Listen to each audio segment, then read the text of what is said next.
조비는 조조와 당시 첩이었던 변부인 사이에서 태어난 첫째 아들로 중평 4년 예주 폐국 초연에서 태어납니다.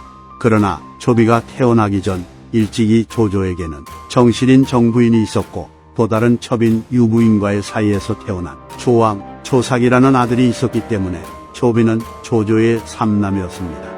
그런데 유부인은 조삭과 함께 일찍 죽어버렸고 자식이 없었던 정부인이 홀로 남은 조왕을 친자식으로 삼아 애지중지 키웠으나 조왕도 조조의 뻘짓 때문에 그를 지키려다 전사해버립니다. 이 일로 정부인은 조조를 증오하며 용서하지 않았기 때문에 조조는 결국 정부인과 헤어진 뒤 첩이었던 변부인을 정실로 삼게 되었고 이로 인해 조비는 조조의 적장자의 지위를 얻게 됩니다.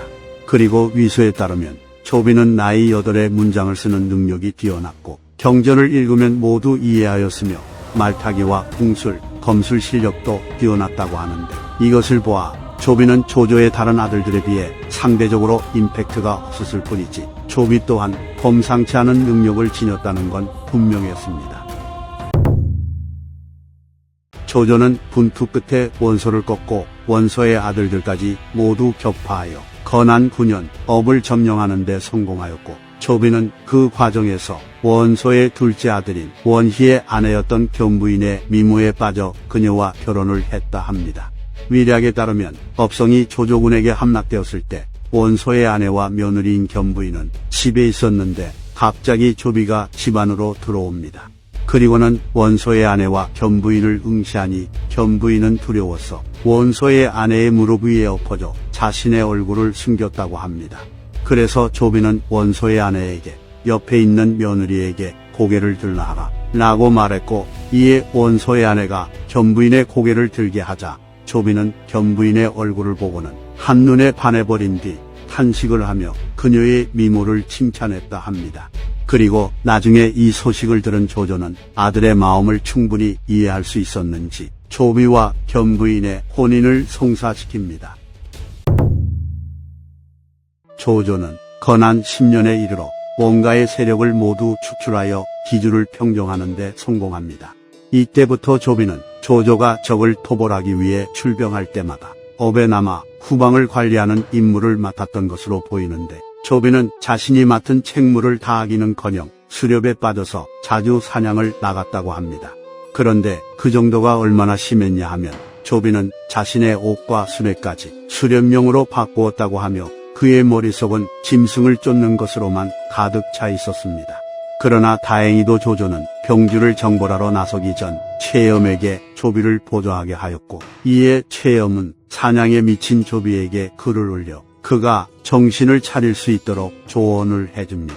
그래도 다행인 것은 조비는 최염의 간언을 받아들였고 전날에 나는 그대의 좋은 충고를 들었기에 내가 수렵할 때 쓰던 물건들을 모두 부숴버렸소. 만약 이후에도 이와 유사한 일이 발생한다면 다시 충고를 해주시오라고 대답했다 합니다.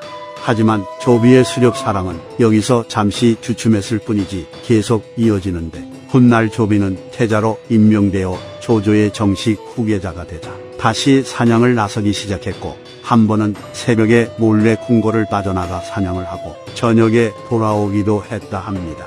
그래서 잔잠이라는 인물이 간언을 하니 조비는 잔잠의 발언이 짜증났지만 사냥하러 나가는 횟수를 조금 줄였다고 합니다.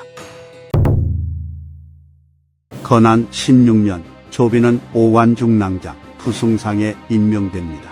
같은 해 조조는 마초를 포함한 관서의 제장들이 모반을 하자 이를 토벌하기 위해 출전하며 조비를 업에 남겨서 후방을 지키게 했는데 조비의 곁에 정욱, 상림 등의 인물들을 붙여줬다고 합니다.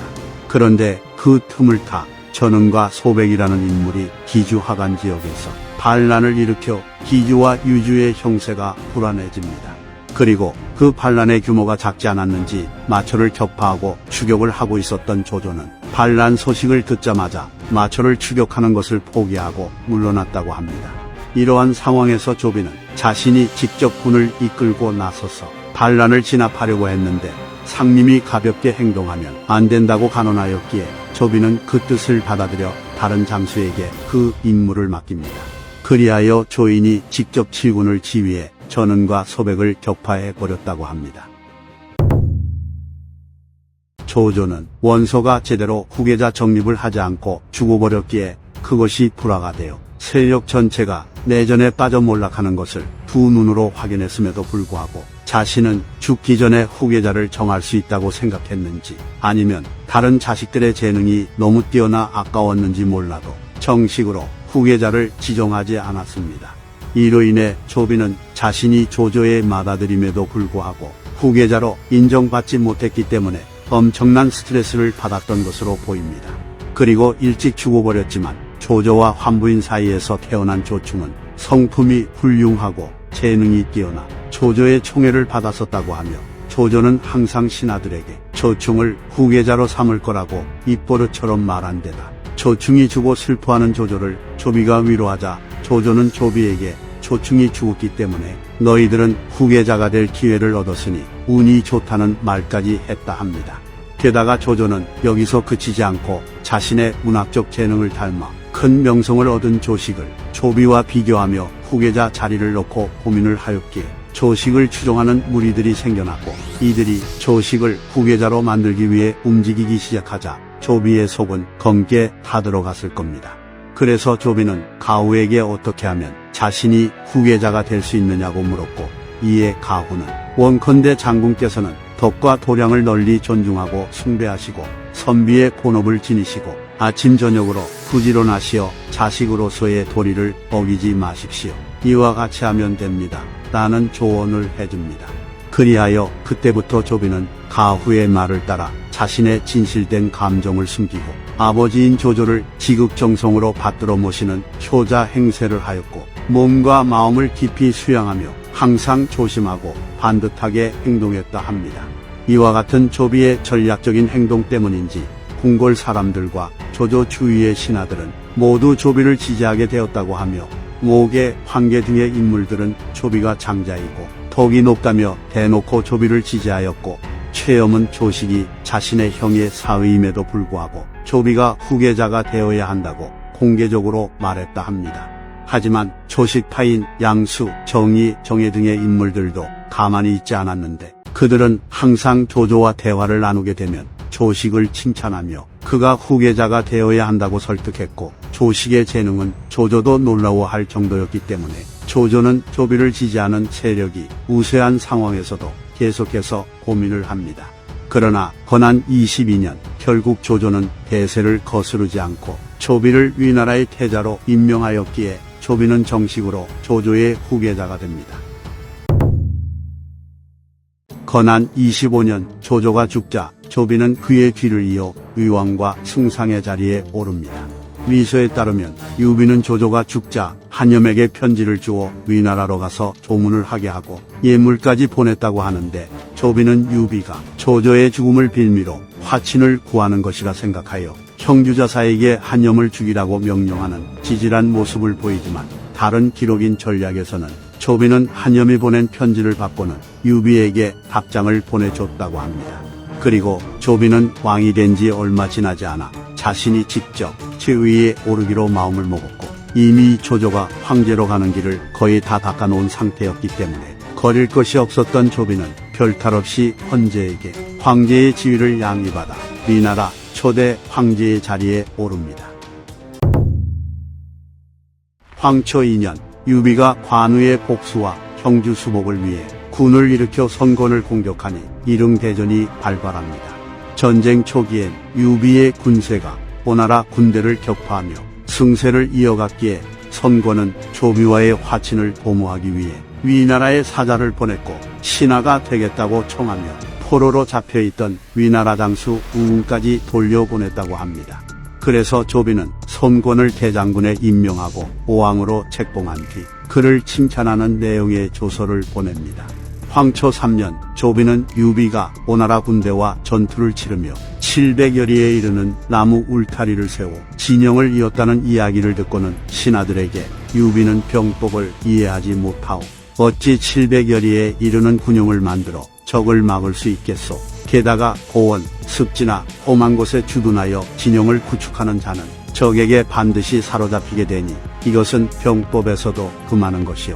이처럼 결과가 불보듯 뻔하니 오나라가 전쟁을 이겼다는 상주가 곧 도착할 것이요 라고 말했는데 정확히 7일 만에 손권이 유비를 격파했다는 서신이 도착했다고 합니다. 오록에 따르면 조비와 손권은 유비를 격파한 내용과 관련된 서신과 선물을 서로 주고받았다고 하며 이때 조비는 자신이 직접 지은 전론을 손권에게 보냈다고 합니다. 이처럼 겉으로는 조비와 손권은 친밀한 관계처럼 보였으나 사실 조비는 오나라를 집어 삼키려는 마음을 가지고 있었고 애초에 손권도 나라의 아니 때문에 조비에게 고개를 숙인 것이었기 때문에 조비가 신비와 황계를 오나라로 보내 손권의 장남인 손등을 인질로 삼아 낙양으로 데려가려고 하자 손권은 바로 거절해 버립니다. 이에 조비는 분노하며 오나라를 토벌하기 위한 운을 일으켰는데 조비가 손권의 아들을 인질로 삼으려 한 이유는 손권을 완전히 자신에게 종속시킬 목적이었거나 아니면 전쟁을 일으키기 위한 명분을 얻기 위해서였던 것 같습니다. 황초 3년 9월 조비가 직접 대군을 이끌고 출정하여 오나라로 진격해 들어갔는데 위나라 올스타 장수들과 수많은 병사들이 동원됩니다.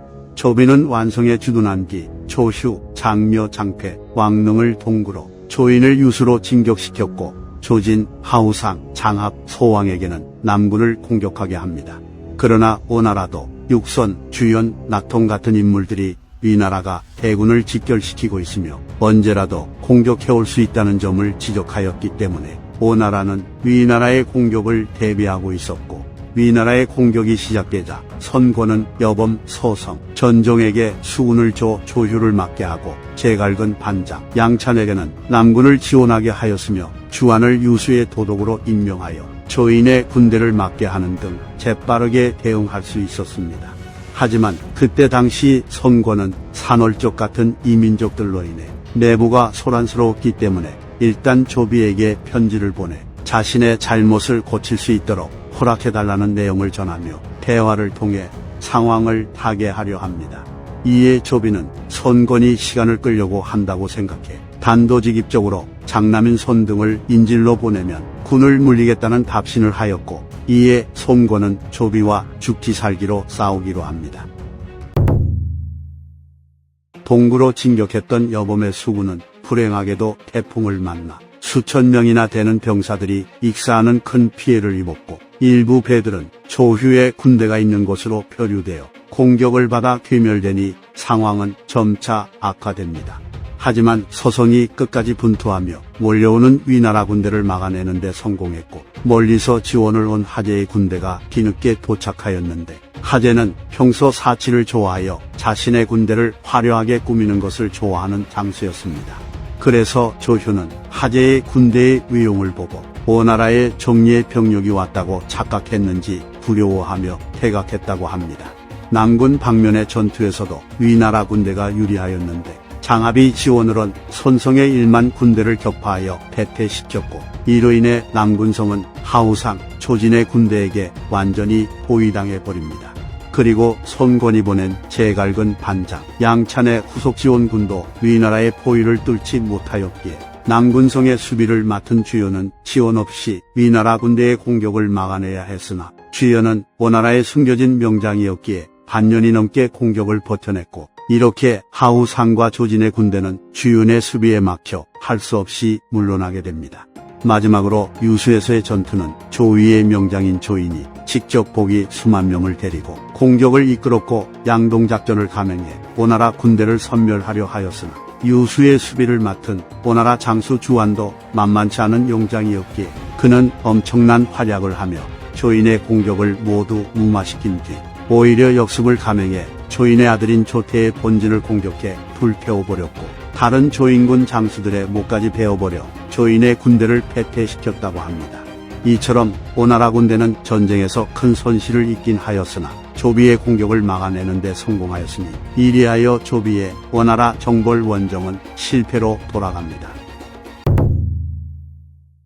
손권은 조비와의 전쟁 도중에 유비와의 우호 관계를 회복시키는 데 성공하였고 그 후 얼마 지나지 않아 조비와의 관계를 끊어버렸기 때문에 조비는 손권을 증오하여 첫 번째 원정이 실패한 이후에도 계속 오나라를 공격합니다.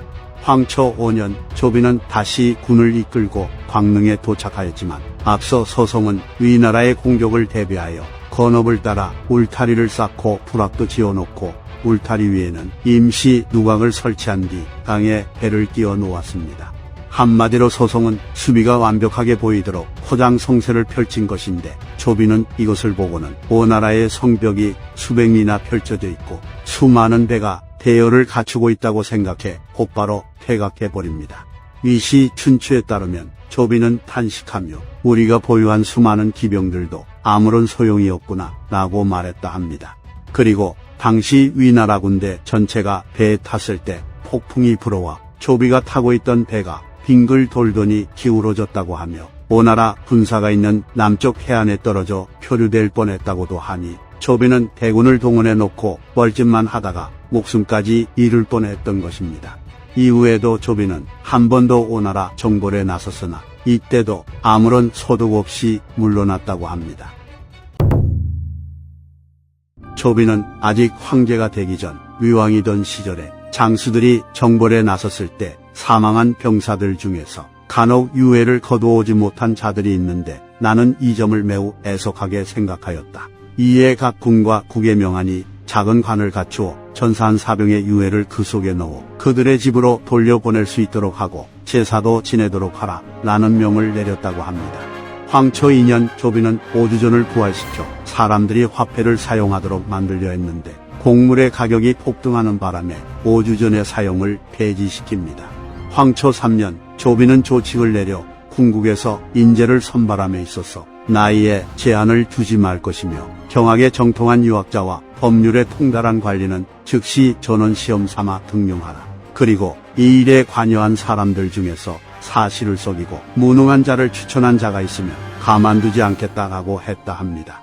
그리고 서역의 도시 국가의 왕들이 사자를 보내 헌상품을 바치자 그에 대한 답으로 사자를 파견해 그들을 위로하여 서역과의 관계를 다시 회복시킵니다.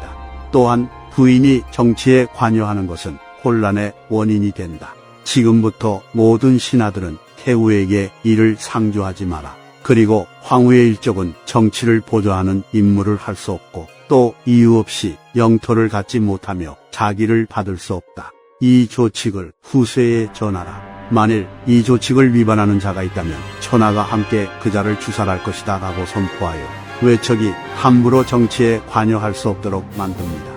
이 외에도 호랍이 과부, 중병에 걸린 사람, 극히 가난한 사람들에게 공물을 하사하는 정책을 펼치기도 합니다. 황초 4년 조비는 동난일의 전쟁이 끊이지 않아 천하 사람들은 서로를 잔혹하게 죽였다. 이제 천하가 겨우 평정되었으니 이후에 감히 다른 사람에게 사사로이 복수를 하는 자가 있으면 그의 시족을 모조리 죽일 것이다 라는 조칙을 내려 함부로 살생을 하는 것을 금합니다. 그리고 기주지역에 기근이 들어 많은 사람들이 굶주리자 관의 창고를 열어 굶주리는 백성들을 구제했다고 합니다. 황초 6년 예주 패국의 전 지역을 순찰하여 고통받는 백성들을 돌보고 가난한 백성들에게는 곡식을 내어주었다 합니다. 이와 같이 조비는 사이코패스의 인격 파탄자로 알려진 것과는 달리 백성들에게 선정을 베푸는 데에는 진심이었던 것으로 보입니다. 위략에 따르면 조비가 오관 중랑장이었을 때 그는 자신의 형인 조항을 죽게 만든 장본인인 장수가 조조가 원소와 격돌하던 시절 타이밍 좋게 항복하여 조조의 우대를 받는 것을 마땅치 않게 여겼기 때문에 항상 연회를 열게 되면 장수를 초청하여 불러들인 뒤 끊임없이 장수를 갈궜고 이에 장수는 불안에 떨며 자살했다고 합니다. 그리고 조비는 왕이 되자마자 조식을 태자로 만들기 위해 힘썼던 조식의 최측근인 정의와 정의를 죽여버렸고 그 둘을 죽이는데 그치지 않고 그 집안의 남자들까지도 모조리 죽여버렸다고 합니다. 또한 양준이라는 조식과 친하게 지냈던 인물이 있었는데 조조가 그에게 조비와 조식 중에서 누구를 태자로 선택해야 하냐고 물었을 때 그는 어느 한쪽 편을 들지 않고 조비와 조식의 장점을 모두 논했으나 마지막에 조식이 아름답다는 발언을 했다 합니다. 그래서 조비는 양준을 원망하게 되었고 나중에 양준이 태수로 있던 지역에서 문제가 생기자 그것을 꼬투리 잡아 감옥에 가두었기에 사마의 등이 머리에 피가 날 정도로 조아리며 양준을 구제해달라 청했으나 조비는 허락하지 않았고, 이에 양준은 나는 내 죄가 무엇인지 압니다 라고 말하고는 자살했다 합니다. 포우는 조조의 목숨을 구하고 죽은 포신의 아들로 아버지의 뒤를 이어 조조를 섬겼고, 그는 강직한 성품을 가졌기 때문에 조비의 첩인 곽부인의 동생이 법을 어기자 감옥에 가두었고, 이에 조비가 포운에게 그의 죄를 사면해 줄 것을 요청했으나 포운은 법률에 따라 곽부인의 동생을 참수하여 죽여버렸다고 합니다. 이 일로 조비는 포운을 증오하고 미워하게 되었고, 포운은 이 사실을 아는지 모르는지 조비가 황제가 된 뒤에도 계속해서 조비의 심기를 거스르는 간언을 하였기에 조비는 참지 못하고 포운을 좌천시킵니다. 그리고 나중에 포운이 꼬투리를 잡힐 수 있는 잘못을 저지르게 되자 조비는 기회가 왔다고 생각해 곧바로 그를 처벌하려 했고, 그의 처벌 수위를 낮게 판단한 관리들도 감옥에 가둬버릴 정도로 폭주하면서 포운을 죽이려 합니다. 이에 종묘, 화엄, 진군, 신비 등 수많은 대신들이 포운의 목숨을 구하려 하였으나 조비는 자신의 주장을 굽히지 않고 마침내 포운을 처형시켰다 합니다. 조홍은 태자였던 조비가 자신에게 비단 100피를 빌리러 왔을 때 빌려주지 않아 조비에게 지키게 되었고, 이후 조비는 황제의 자리에 오른 뒤 조홍의 빈객이 법을 어긴 것을 이유로 삼아 조홍을 옥에 가두고 죽이려 합니다. 그런데 조홍은 개국 공신인데다가 같은 조씨 일적이고 조조의 목숨을 구한 공적이 있었기 때문에 모든 신하들이 조홍을 구원하려 하였으나 조비는 신하들의 간언을 일절 듣지 않습니다. 그러나 조비의 친모인 변태후까지 나섰기에 조비는 마음을 바꿀 수밖에 없었고, 이에 조홍은 목숨을 건질 수 있었으나 조비는 조홍의 목숨만 살려주고 재산은 몰수하는 뒤끝을 보여주는데 다시 변태후가 나서서 조비를 꾸짖자 그제서야 조비는 조홍에게 몰수했던 재산을 되돌려 줬다고 합니다. 공계는 남의 비위를 잘 맞추고 아첨에 능했기에 조조가 매우 아끼고 곁에 두었다고 하며, 그래서 조조의 아들들과 자주 만나게 되어 조비, 조식과 모두 친하게 지냈다고 합니다. 그런데 조조가 후계자 자리를 놓고 조비와 조식 중에서 고민을 하고 있을 때 공계는 조조가 조식을 후계자로 삼을 거라 판단하고는 조식에게는 더 친근하게 대하고 조비에게는 소홀히 대했기 때문에 조비는 공계에게 원한을 품습니다. 하지만 공계의 예상과 달리 조식이 아닌 조비가 조조의 뒤를 이어 왕위에 오르게 되었고, 이로 인해 공계의 앞날은 어두웠으나 조비는 공계 이외에도 작살낼 사람들이 많아 깜빡했는지 공계의 죄를 물을 기회를 놓쳤다고 합니다. 소칙은 조조가 장로를 정벌하러 갔을 때 발탁했던 인물로, 그는 양주 지역에서 일어난 반란을 여러 차례 진압할 정도로 뛰어난 재능을 가지고 있었기에 조비도 소칙을 중용했다고 합니다. 이후 조비가 사냥을 하러 나갔을 때 사냥터를 둘러싼 나무 울타리가 공고하지 못하여 사슴들이 사냥터를 벗어나 버리자 조비는 매우 분노하며 사냥터를 감독하는 관리들을 모조리 죽이려 합니다. 이에 소칙은 신이 듣건 때 과거의 성스러운 왕들은 금수를 이유로 사람을 해치지 않았습니다. 그런데 지금 폐하께서는 사냥놀이를 하면서 이처럼 많은 관리들을 죽이려 하시니 우둔한 신하로서는 생각할 수조차 없는 일입니다. 저는 감히 죽음을 각오하고 그들을 사면해 줄 것을 청합니다 라고 조비에게 간언을 합니다. 그러자 조비는 쿨하게 그대는 충직한 신하로다 라고 말하며 관리들의 죄를 사면해 주었으나, 이 일로 소칙은 조비에게 찍히게 되었고 그대로 좌천되어 버렸다 합니다. 노육은 유비와 공손찬의 스승이었던 노식의 아들로 조비가 오관중랑장이었을 때 등용한 인재였고, 그는 조비가 황제가 된 이후에도 여러 관직을 역임하며 양과 초 두 군을 관할하에 둔 태수로 임명됩니다. 그런데 조비가 자신의 고향인 초군으로 많은 백성들을 이주시킨 뒤 둔전을 시행해 융성한 곳으로 만들려 했을 때 노육은 초군의 토지가 척박하고 백성들이 공궁한 것을 알았기 때문에 조비에게 초군의 백성들을 양지역의 비옥한 곳으로 옮기는 것을 제안했다가 조비에게 찍혀 좌천되었다고 합니다. 둑이라는 악기를 잘 다루고 음악에 뛰어난 재능을 가진 인물이 있었는데, 그는 조조에게 발탁되어 음악적 이론을 가르치고 각종 악기를 제작하여 구비하니 전대의 고학을 계승하여 부흥시킨 것은 모두 두기의 공이었습니다.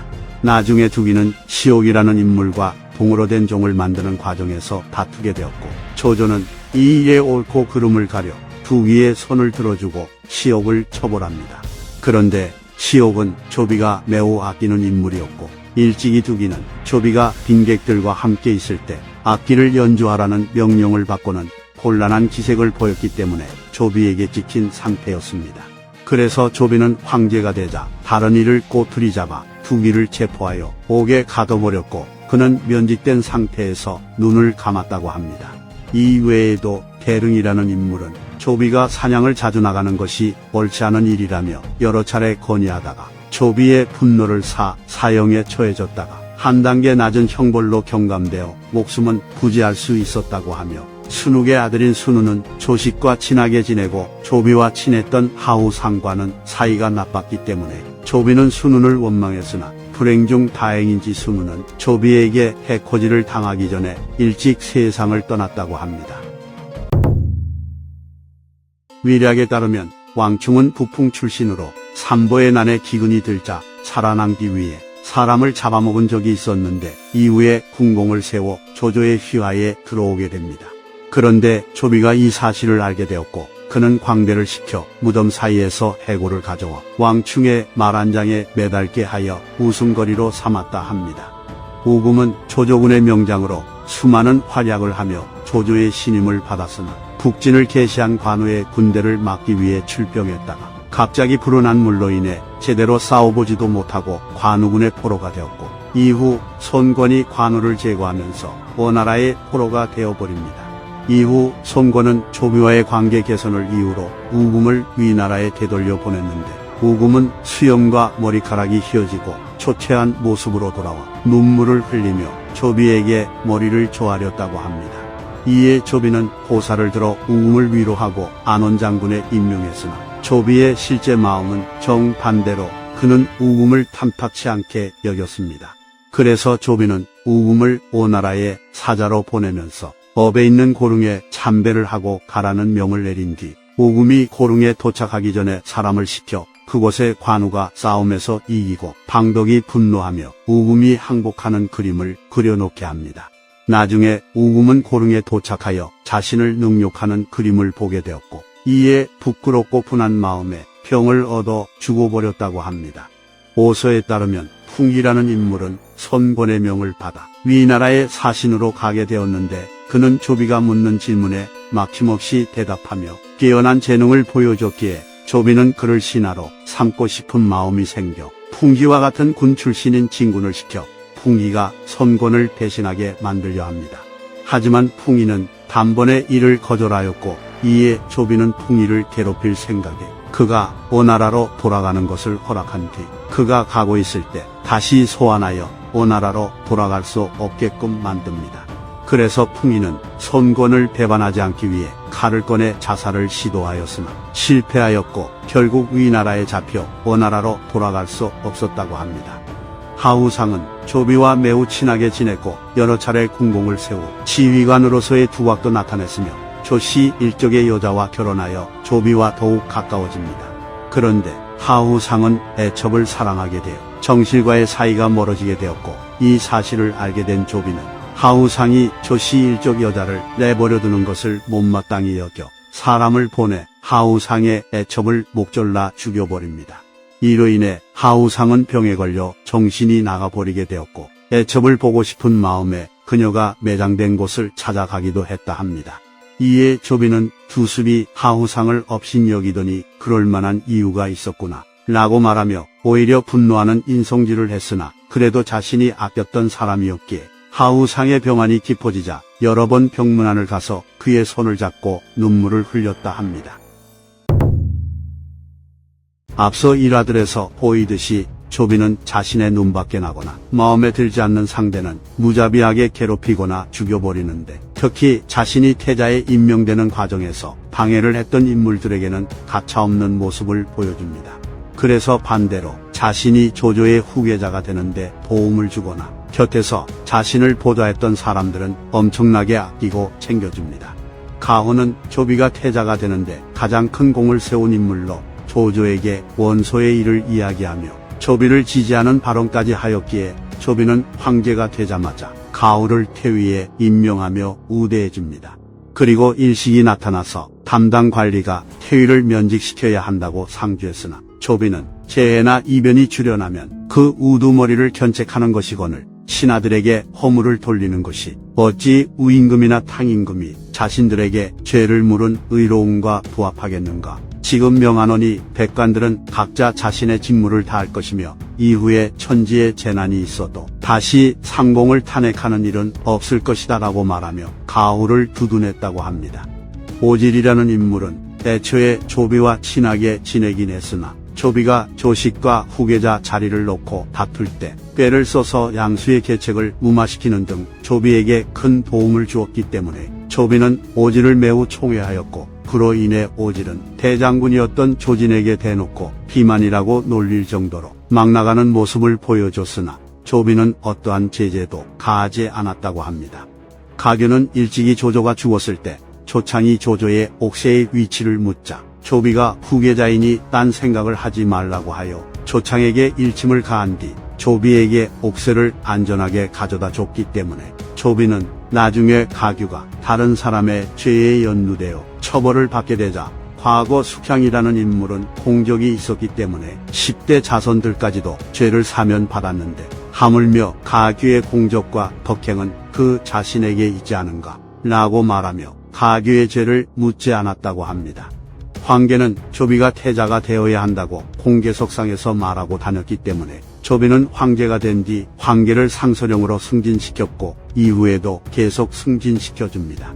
그리고 황계가 질병에 걸리자 조비는 직접 황계의 집을 방문하여 나는 내 어린 아들을 그대에게 부탁하고 천하의 중임을 그대에게 위탁하려고 하니 어서 건강을 회복하도록 하시오 라고 말했고 나중에 황계가 죽자 눈물을 흘렸다고 합니다. 신비는 조비의 최측근으로 조비는 자신이 태자로 임명되었다는 소식을 듣고는 신비를 끌어안고 행복해했다고 하며 조비는 신비를 매우 아꼈기 때문에 그가 자신의 심기를 거스르는 조언을 하거나 물러나는 자신의 옷깃을 잡는 무례를 범하더라도 처벌을 하지 않았다고 합니다. 조비가 총애한 또 다른 부류의 사람들은 수많은 적들을 격파한 용장들이었는데 특히 조비는 오나라를 대상으로 활약한 장수들을 좋아했습니다. 그래서 조비는 황제가 되자마자 장료를 전장군에 임명하고 그의 형과 아들 한 명을 여루에 봉했으며 장료를 불러서 오를 격파할 때의 상황에 대해 친히 물은 뒤 그의 대답을 듣고는 감탄하며 극찬을 했다고 합니다. 그리고 여기서 그치지 않고 장료와 장료의 어머니를 위한 집을 각각 새로 지어주었으며 장료 휘하에서 오나라 군대를 격파하는데 공을 세운 병사들을 모두 불러들여 궁정을 호위하는 병사들로 삼습니다. 또한 장료가 병에 걸리자 직접 장료의 집으로 행차하여 그의 손을 잡고 위로해 주었으며 임금의 옷을 하사하고 직접 궁궐에서 만든 음식을 장료에게 보내주는 정성까지 쏟았으나 장료는 죽어버렸고 이에 조비는 눈물을 흘렸다고 합니다. 장패도 오나라를 상대로 여러 번 승리를 거두는 공적을 쌓은 인물이었기에 조비는 그를 진동장군으로 승진시켰고 항상 군사 문제가 발생하면 장패에게 조언을 구했다고 합니다. 조비는 자신에게 큰 이득을 주며 투항한 사람들도 매우 총애하고 우대해 주었는데 총나라의 맹달이 상령군에 수많은 사람들을 데리고 항복해오자 엄청난 대우를 해주었고 총나라의 황건이 이릉대전에서 퇴로가 끊겨 수많은 인재들과 함께 투항해오자 마찬가지로 우대해집니다. 한마디로 조비는 자신에게 이득을 주거나 자신의 편을 들어주면 그 이상으로 보답하지만 자신에게 폐를 끼치거나 기분을 상하게 하면 그 이상으로 대갚아주는 성격이었습니다. 이외에도 조비는 능력이 뛰어난 인물들도 좋아하고 아꼈기에 업에 있을 때 그의 곁을 수행했던 정욱이 시간이 흘러 노안으로 죽자 눈물을 흘리며 정욱을 거기장군으로 추종하고 시호를 숙후라고 했다 합니다. 그리고 조비는 많은 신하들 앞에서 종묘, 화엄, 왕랑을 지켜 세우며 이들 상공은 당대의 위대한 인물들이다. 후세에 또 이와 같은 인물들이 이어지기는 어려울 것이다 라고 말합니다. 또한 설아라는 인물은 능력이 뛰어나 조조가 등용한 인물이었는데 조비도 그의 재능에 반하여 황제가 되었을 때 그를 비서승으로 임명한 뒤 항상 서전이라는 책에 대해 토론했는데 둘이서 토론을 시작하게 되면 해가 저무는지도 모를 정도였다고 합니다. 이처럼 설아는 조비의 총애를 받았으나 안 빛났도 하며 살았기에 소매가 헤어진 옷을 입고 다녔고 이에 조비는 자신의 윗도리를 벗어서 그에게 주었다고 합니다.